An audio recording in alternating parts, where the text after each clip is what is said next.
Ever find the blinking cursor too thin or hard to spot when typing on your Samsung Galaxy S25 Ultra? Here's a quick way to make the cursor thicker for better visibility. First, go to the setting, swipe down from the top right corner of the screen to open up the quick settings panel, and then tap setting icon. Scroll down the screen to find accessibility. Tap accessibility and then tap vision enhancement. Scroll down the screen, tap cursor thickness. Here you will see a slider. Just drag it to the right to make the cursor thicker, or to the left to make it thinner. You can adjust it in real time and see how it looks like on this preview section.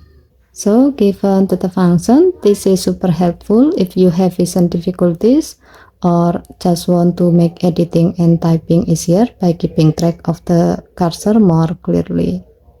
Okay, thank you for watching. Please help to like and subscribe. Have a nice day.